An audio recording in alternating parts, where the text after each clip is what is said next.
जे गोटे गप कुह ना। गप ना आज तोते एक कहानी कहबी सत कहानी। सत कहानी कहार? तू जानिछु पतित पावन काहाकू कहंती? जगन्नाथ को ठीक ना हेले काहे कहती? हो कहूची सुन। बलराम दास नामक जगन्नाथंकर एक परम भक्त थिले। से जगन्नाथ को निजर सर्वस्व बोली मानि नेथिले। सर्वदा तांकरी नाम जप कीर्तन करुथिले। मात्र चंद्रमार पलंक परी तांकर एक नीच प्रवृत्ति थिला। से बेश्यांक सह बास करथिले। से दिन थिला गुंडीचा यात्रा। बलराम दास बेश्या प्रेम रे भूली जाइथिले निज प्रभु। बड़दाण्डरे शंख घंट हरिबोल हुलहुली शब्द बाजी उठिला। हठात चमकी पड़िला बलराम दास। भूत छाड़ी जा पर मनीषर जो स्थिति हुए बलराम दास से स्थिति है। कपाल हाथ दे धिक्कार कले निजको। मो भली पतित नीच किए अच्छे दुनिया रे। दौड़िले से बड़दाण्ड निकट देखिले बड़दाण्ड जनसमुद्र पे गोटे पर गोटे तीनोटी रथ छिड़ा होईछि। नंदीघोष उपर आखि बुलाऊ बुलाऊ रथरे बसिथिया पतित पावन को आखिठारे बलराम दास को आखि रहीगला। बलराम दास को आखि अश्रुधार बहिबाकू लागिला। भावविह्वल होई से केतेबेले जे रथ उपरकू उठिले जानि पारिले नाही। इतिमध्यरे जणे सेवकंकर दृष्टि बलराम दास को ऊपर पड़िला। तांको माड़ गाड़ी वर्षा हेबारे लागिला। हईरे अधम गाधुआ नाही बाधुआ नाही कोउठी बेश्या पाखरे बसिथिलु आसी सीधा रथ उपरे चढ़ी गलु जा जा बाहर एठू। बलराम दास को धक्का मारी रथरु तळकू ठेली दियागला। बलराम दास रथ तले छिड़ा होई जगन्नाथ को अनाई उच्च स्वर रे कहिले, हे महाबाहु, हे भक्तवत्सल, मु अधम, मु पतित अपवित्र, किंतु तुमे तो पतित पावन नाम बहिच। मो भली पतित केही नथिले तुम पतित पावन नाम रहिबार यथार्थता कोन प्रभु?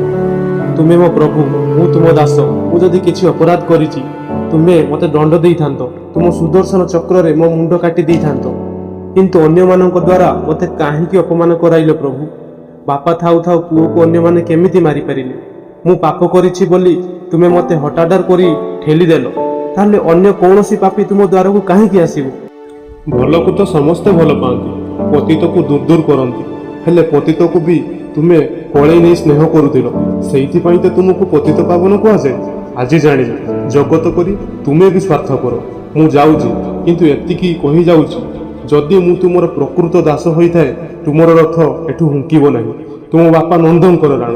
बलराम दास चली गले समुद्र कूल बांकी मुहाणକୁ।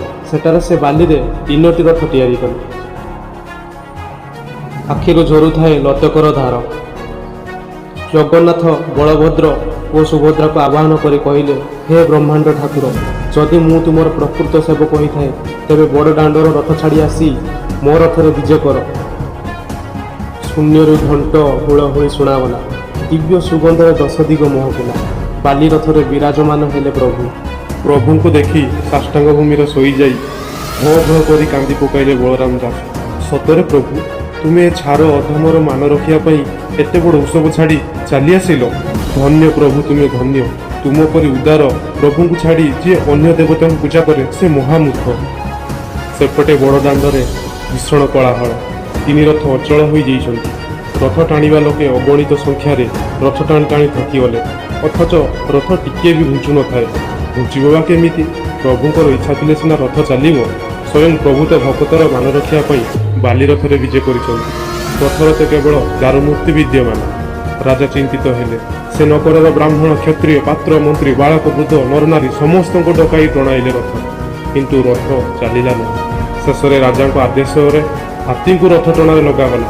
नरनारी समस्ते दौड़ी धरिले। राजा निजे मध्य अंटा भिड़ी दौड़ी धरिले, किंतु रथ चलिला नहीं। शेषरे निरुपाय होई राजा अधिया पड़िले छामुंक पाखरे। प्रभु जगन्नाथ रथ न चलिबार कारण कहले, मोर नाम उच्चारण मात्र के समस्त अपवित्रता दूर होई पवित्रता आसे। तेबे मोर नाम निरंतर उच्चारण करुथिबा बलराम दास अपवित्र हेला किपरि? मो भक्त बलराम को तुम सेवक माने बाड़िया पिटा करी रथरु तोड़ी देले। से मो सह भेट करिया पई आसीथिले, किंतु सेमाने भेट कराई देले नहीं। से बांकी मुहाणरे बाली रथ करी मते विजय कराइछि। मु सेइठी अछि। जदि तुमे चाहुछ रथयात्रा करने अविलंबे मो भक्त को ससम्माने पाछटी आण, नचेत मो नीलाचल छाड़ी चली जीवी। आज्ञा पाई राजा उठिले। विलंब नकरी अन्य मानक सह गले बांकी मुहाणକୁ। ଅପମାନ କରିଥିବା ସେବକମାନେ କ୍ଷମା ମାଗିଲେ ବଳରାମ ଦାସକୁ। ତାଙ୍କୁ ସସମ୍ମାନେ ରଥ ଗଣାଗଲା। ବଳରାମ ଦାସ ଆସିଲେ ଏବଂ ରଥ ଗଡ଼ିଲା। ଖୁବ୍ ଶୀଘ୍ର ରଥ ଗୁଣ୍ଡିଚା ମନ୍ଦିର ପାଖରେ ପହଞ୍ଚିଗଲା। ଜେଜେ ତମେ ଯୋଉ ବଳରାମ ଦାସଙ୍କ କଥା କହୁଛ ସେ କଣ ଜଣେ ଲେଖକ ଥିଲେ? ହଁ, ସେହି ପଞ୍ଚସଖା ଯୁଗୀୟ ବଳରାମ ଦାସ, ଯାହାଙ୍କ ଲକ୍ଷ୍ମୀ ପୁରାଣ ଓଡ଼ିଶାର ଘରେ ଘରେ ପାଠ କରାଯାଏ। ଏହା ଛଡ଼ା ଗୁପ୍ତ ଗୀତା, ଭାବ ସମୁଦ୍ର, ବଟ ଅବକାଶ, ଦାଣ୍ଡି ରାମାୟଣ ସେ ହିଁ ଲେଖିଛନ୍ତି। ଏବେ କୁହ, ଜଗନ୍ନାଥ ମହାପ୍ରଭୁଙ୍କୁ ପତିତ ପାବନ କାହିଁକି କୁହାଯାଏ? ସେ ପତିତ ମାନଙ୍କୁ ଉଦ୍ଧାର କରନ୍ତି ବୋଲି ତାଙ୍କୁ ପତିତ ପାବନ କୁହାଯାଏ। ସୁନା ପିଲା, ଜେଜେ ଆଜିର ଗପଟି ବହୁତ ସୁନ୍ଦର ଲାଗିଲା। କାଲି ତୋତେ ଆଉ ଏକ ସୁନ୍ଦର ଗପ କହିବି। ଆପଣମାନେ ବି ଏମିତି ମଜା ମଜା କାହାଣୀ ଶୁଣିବା ପାଇଁ ଆମ ଚ୍ୟାନେଲକୁ ସବସ୍କ୍ରାଇବ